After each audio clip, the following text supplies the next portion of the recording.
Hello, and welcome to the Political Courier Webcast for the 27th of September. We got some interesting things to dive into. Most of it has to do with some news pieces I've been reading recently and opinion pieces coming out. Most of them concern Mitt Romney, and here are two. The first one came out yesterday from CNN Opinion, saying the Beltway doesn't get Romney's vulnerability. The other is from the Daily Beast and posted on Newsweek, saying, can Mitt close the deal? A pretty well-researched and long piece by a guy named Andrew Romano, who is delving into the political and electoral history of Romney, assessing his personality type against the whole other field of GOP candidates, and saying there might be weaknesses that we've been overlooking so far. Then on the other side of the spectrum, there are a good number of editorials and pieces this week that are saying that Romney has an advantage in the long run if the nomination process drags on. This one saying, oh, look, Mitt Romney's back. And here from the National Journal saying kind of the same thing. He'll be the turtle in the race instead of the Perry, who is going very fast but is kind of crashing a little bit. So the consensus here is kind of clear on one end, which is that Rick Perry, has performed poorly of late. That with time, especially on the debate stage, he looks more and more like an empty suit.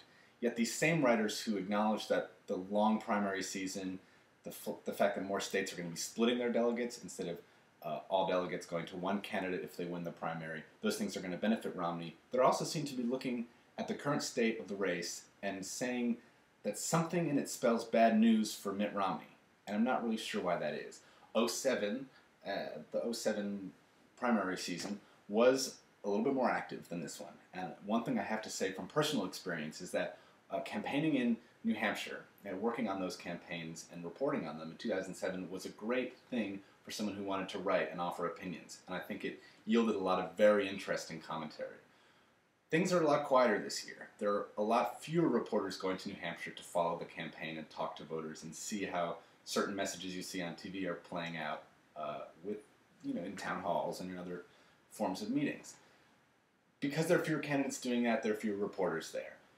That means there are more reporters at their desks, at their bureaus, and writing pieces like this and trying to put in, sort of a shape on things, a spin on current events. And I don't think that's productive for anyone. And it yields a bunch of pieces like this, such as Erickson's, this one. Beltway doesn't get Romney's vulnerability. To me, what Erickson is saying, which is that Romney's gains are less an indication of Republicans coalescing around him, and basically, instead, they're just choosing a viable alternative to Perry.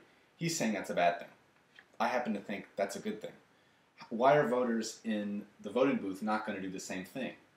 At the present moment, they will be looking at who's a more viable alternative than whoever the frontrunner may be, or whoever the second place person may be. So if Perry's in second place and Romney's in first place, people are looking at Perry, they're saying, I don't know if I can trust this guy. Maybe he's energetic, but some of his positions are a little bit outlandish, and I don't know if he can last the whole election.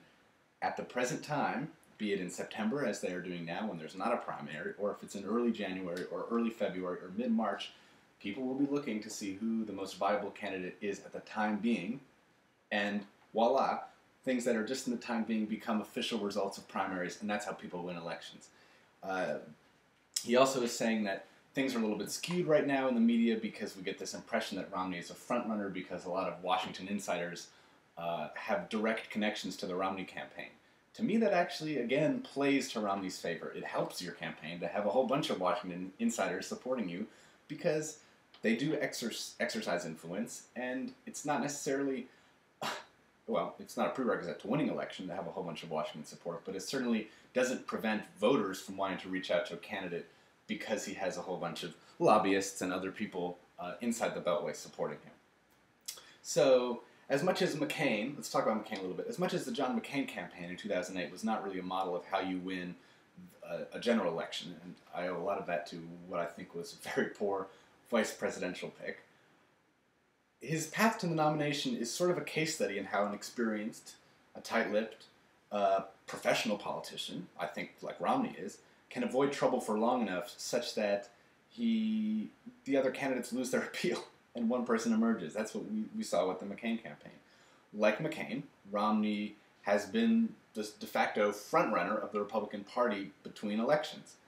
McCain, let's acknowledge, had a little bit more love from New Hampshire voters. He was the darling of New Hampshire voters. Yet nobody's courting New Hampshire like they were a few election cycles ago. And Romney has a much bigger presence there than anyone else. And I think he will be the one that inevitably gets the overwhelming support of New Hampshire voters. Uh, since we're on the topic of equating counterparts in this election, it brings us to Fred Thompson, who on the 12th of September 2007 peaked in the polls, and he was never able to return there again. If you look at Rick Perry's numbers so far in the polls, he also peaked on the 12th of September. I just looked this up now. I do think one difference between them is that Rick Perry does have the capacity and the professional political skills and the ability to influence voters such that he could get back into the race, and I think he connects better than Fred Thompson ever did. The one thing I can definitely say about this race now is that it's definitely kind of a flavor of the week competition. The media and voters don't seem to be showing that they can focus on more than one candidate at a time, and the result is that you see a huge relationship between cause and effect in this election. When a new candidate jumps in, their polling goes up, the other ones go down at the same amount, and things are, you just don't get the impression there are a whole bunch of different groups of people supporting candidates. You do have those people on the Ron Paul campaign who have always been supporting him, and some new people moving in. You do have people who have always been for Romney. It seems like that percentage is about 15% of the GOP nationally, and then there's another 10 or 15% that can move in and out of his support. And some people who are solidly for Rick Perry and other social conservative candidates. But unlike in 2007 when you saw the Giuliani campaign, the Romney campaign, and the McCain campaign all with sizable organizations and groups of supporters who were sticking with those candidates, even if Giuliani did fail ultimately, you are really not looking at an environment where we're acknowledging as the media and as voters that there are a bunch of viable options at once. It's, again, sort of who's going to be on top, and then everyone else seems to be at the bottom. That being said, I think it's irresponsible for the media to be characterizing Rick Perry as the front runner the way they have been. If he continues to slide down in the polls, as has been happening in the past few weeks, and his time at the top in the spotlight amounts to little more than a few failed debates and a media environment that seemed ready to go after him as soon as he entered the race, if not before, then, and contrast that to Romney, who this whole time has been refining his strategies, improving his media presence and the way the campaign presents itself in the media. He's been adding to his war chest.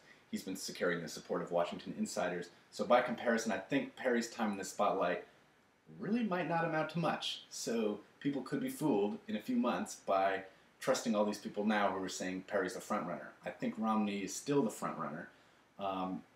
Now, I do agree with something the New York Times has written recently on their 538 blog, which is a great one to check out, and I'll give the link on this video, that the biggest anti-Romney at the moment might be the undeclared, and if recent news today is correct from Fox News, the candidate who will never declare, which is Chris Christie. Now, again, as I said earlier, I think the attraction among insiders is an asset to Romney, the fact that supposedly so many Washington insiders like him. Not the worst part about the Romney campaign, like the Daily Beast seem to be saying. The perspective of GOP voters at the moment may indicate a desire to vote for a dark horse or an upstart candidate late in the race, kind of like what we saw with Huckabee in 2007. But as McCain demonstrated in 2008, even a poor performance in Iowa, as is sort of predicted for Romney this time around, followed by a powerful win in New Hampshire, can be enough to get any of these supposedly unconvinced insiders, convince them that there's a reason to get back in the race. You often find with reporters, and especially campaign reporters, who aren't really sure exactly what the state of any of the campaigns are, will resort to sort of talking about Washington insiders and power brokers as if in really amorphous terms and saying, oh, they're throwing their energy in this way. Nobody really knows what's going on. But I do think that if Romney can hold down a strong political organization, have a lot of Washington support, then at the end of the day, all the people with endorsements, the lobbying support, the donations, the campaign organizations, the Romney campaign will be strong enough to absorb them all in. If Chris Christie were to come in and supposedly he's getting the attention of the Bush dynasty, then maybe he could create a campaign organization that was strong enough to go toe-to-toe with Romney's. But even if he does, I think Romney's is strong enough to hold up for the time being and could really give even Christie or even Perry, if he's able to get all these people behind him, a run for its money. And that's why, ultimately, I wanted to make this video, which is that I sort of disagree with what has been said in this piece. That the biggest thing Romney has going for him is the organization, is the support of Washington insiders, and the people who are charting the course of the Republican Party. Not just the winning in any one state, but the Republican Party in the long run. That's what's been happening the past few years. I think it's what's still happening behind the scenes now, as the campaign has cooled off and everyone's talking about things from the outside and looking, well, from the outside looking in, instead of the inside looking out. That's the Political Courier webcast for the 27th of September. See you soon.